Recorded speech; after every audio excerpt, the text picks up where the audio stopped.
Atlanta, Georgia, 3 years later. The cathedral on Cascade Road was packed wall to wall, Black excellence on full display. Designer hats the size of satellite dishes, tailored suits that cost more than most folks' rent, diamonds flashing under the stained glass saints. Everybody who was anybody in Black Atlanta had come to say goodbye to Mrs. Evelyn Marie St. James, matriarch of St. James Luxury Motors, pillar of the community and, according to the obituary, a warrior who fought cancer with grace for 7 long years. At the front, in the family pew, sat her only son, Marcus St. James II, looking like a broken king in his midnight Tom Ford suit. His new wife, Brianna, barely 26, Instagram famous, belly swollen under a cream maternity cape, dabbed at dry eyes with a lace handkerchief. Behind them, the church mothers nodded solemnly. Nobody cried harder than Evelyn's personal nurse, Sister Lorraine, who kept wailing, "She was like my own mama." The choir finished "Going Up Yonder." The pastor took the podium. "And now," he said, voice thick with emotion, "a few words from the woman who was like a daughter to our beloved Evelyn, Mrs. Amara St. James." Gasps rippled through the sanctuary like a wave, because everyone knew Amara St. James was dead. 3 years ago, car accident, closed casket. Evelyn herself had stood at this very pulpit and wept, clutching the urn, telling the city how the good Lord had taken her baby girl too soon. Marcus had been so devastated he'd almost drunk himself to death. Evelyn paid for the biggest floral arrangement Money Galleria had ever seen.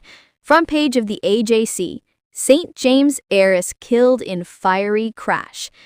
Yet here she came, heels clicking slow and deliberate down the center aisle. Black sheath dress hugging curves the grave was supposed to have claimed. Edges laid like she just left the Dominican salon. Face beat like only grief and revenge money can buy. On her hip, a little chocolate drop boy with Marcus's exact eyes and crooked smile. In her other arm, a second boy, identical, dimples popping, clutching a tablet like it was a teddy bear. And pushing the stroller behind her, her Auntie Denise, smirking like she'd been waiting on this day since Jesus was in diapers. Amara didn't stop until she reached the family pew. She looked Marcus dead in the eye. "Hey, baby daddy," she said, loud enough for the first 10 rows. "Miss me?" The organist hit the wrong note. Somebody's auntie hollered, "Well, I'll be damned!" Brianna jumped up so fast her maternity cape slipped, revealing the straps of the fake belly underneath. She tried to fix it, but it was too late. Half the church had seen the silicone. Amara smiled the smile of a woman who'd practiced it in the mirror for 3 years. "Y'all can sit down," she told the ushers, trying to escort her out. "I'm family. Ask the twins." She lifted the boys so the whole church could see. Kenzo and Kai waved like they were at Disney on Ice. Marcus stood up slowly, mouth moving but no sound coming out. He looked from the toddlers to Amara, then to his mother's gleaming silver casket at the front. "Amara, you died," he whispered. "No, baby," she said sweetly. "Your mama tried to kill me. There's a difference."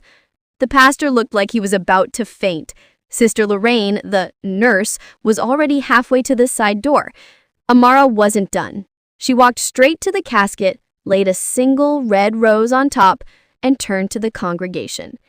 "Let me tell y'all what really happened 3 years ago. And keep them cameras up, this gon' break the internet in 4K. 3 years earlier, Buckhead, Atlanta. The night it all went down, the rain came sideways.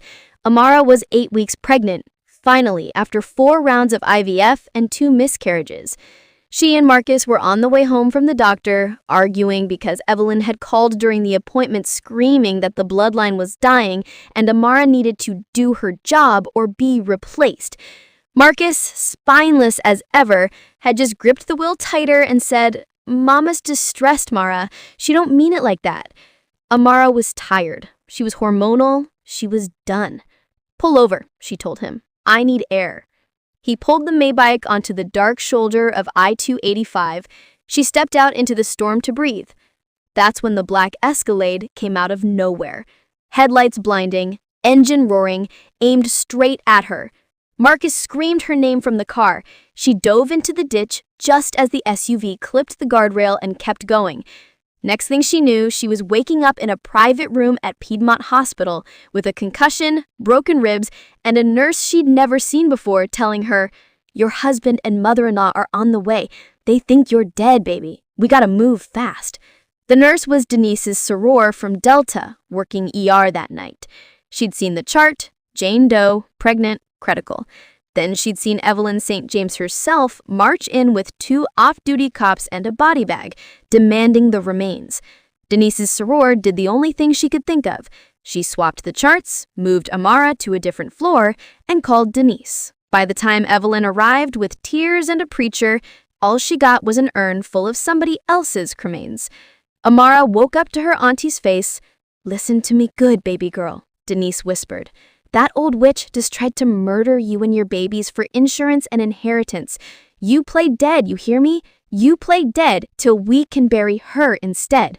So Amara disappeared.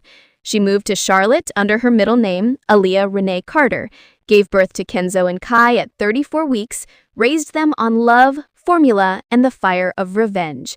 Took the life insurance money Evelyn thought she'd cashed in on, turns out the policy was in Amara's name only, and opened a little dessert bar called Sweet Revenge. Flour, sugar, and petty. Best cupcakes in the Carolinas.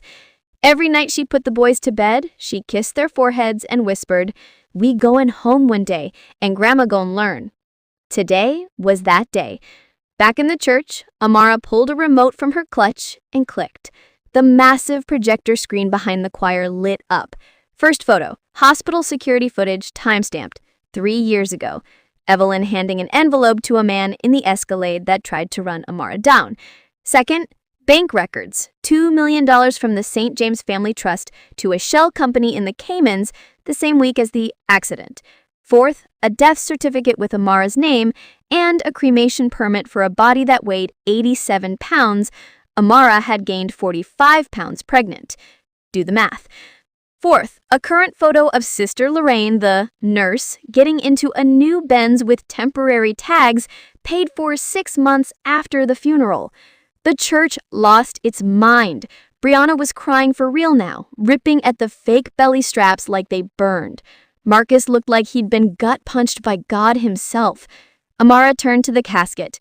"Miss Evelyn," she said conversationally, "I brought your grandbabies to meet you. Too bad you were in there instead of out here." She motioned to Denise, who rolled the stroller right up to the first pew. Kenzo and Kai climbed out, walked straight to Marcus, and grabbed his legs. "Daddy!" they sang in unison, like they'd been rehearsing. Marcus dropped to his knees, sobbing, holding them like they might disappear. Amara let him have 30 seconds. Then she clicked the remote again. Final slide. DNA results, stamped and notarized. Kenzo St. James, 99.99999% matched to Marcus St. James II. Kalia St. James, 99.99999% matched to Marcus St. James II.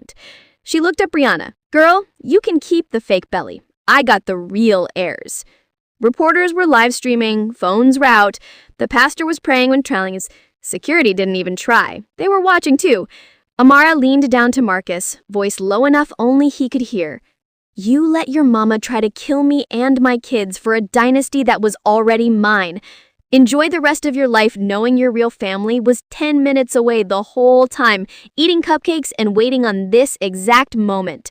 She kissed both boys on the top of their heads. "Tell Daddy bye-bye." "Bye-bye, Daddy," they chirped, waving like it was the most normal thing in the world. Amara took their hands, walked back down the aisle like a queen leaving her throne. At the doors, she paused, looked back one last time. "Oh, and Miss Evelyn," she patted the casket, "rest in the guilt you earned." The doors closed behind her. Outside, the Atlanta sun was shining like it had been waiting too. Denise handed her the keys to the new white Rolls-Royce Cullinan with buttercream interior. Amara buckled the boys in, slid into the driver's seat, and turned up Megan Thalastian. As they pulled off, Kenzo asked, "Mommy, are we going home now?" She smiled in the rearview mirror. Edges still laid, lipstick still perfect. Baby, we never left. We just upgraded. And somewhere in the distance, the sound of a dynasty crumbling sounded a whole lot like freedom.